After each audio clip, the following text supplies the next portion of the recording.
Yeah, I'm a writer, freelance, blogging. Oh, like the Huffington Post.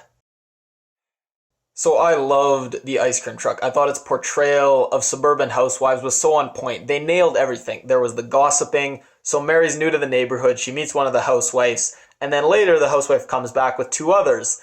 And Mary's like, "Hi, I'm Mary." And she's like, "Oh, don't worry. I already told them all about you."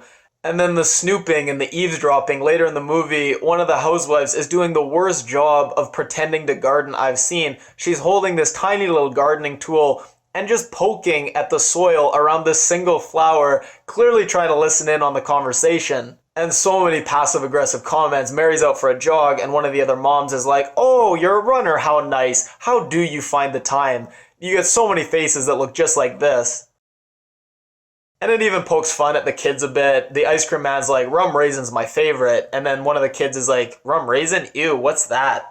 I thought the acting was great. Everybody did a great job. Starting at the top, the lead actress, she's such a mess. She's new to the neighborhood, and what does she do? She starts flirting with the kids, buying drugs off them. You're just like, what are you doing? But the actress does such a good job. You really like her and root for her nonetheless.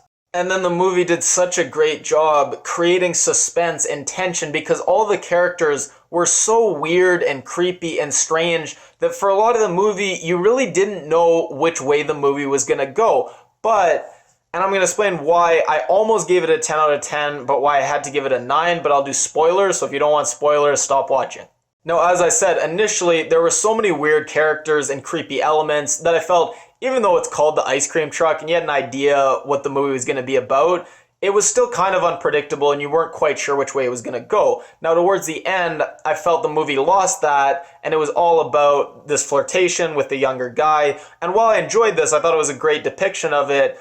I enjoyed it more when that was just one of the many factors of the movie rather than towards the end when it was one of the only two factors, the other factor, the ice cream guy hunting down and trying to kill them. So I wish they just kept the whole movie with you being a little confused, not quite sure what was going on, rather than make it pretty clear at the end what the movie was all about. So I think what the movie was trying to say is that she was dissatisfied, obviously, with her middle-aged life, wanted to reclaim her youth, and the ice cream man represented this, but clearly he represented the danger of her not accepting her lot in life and her trying to chase this youth, and her killing the ice cream man at the end was symbolic of her accepting this suburban existence. Now, I thought that the red blood streaks contrasting with the white ice cream man uniform, I thought that was great, and I also loved how he'd brutally kill these people and then just nonchalantly either make himself a vanilla ice cream cone or take a leak. I thought that was very chilling.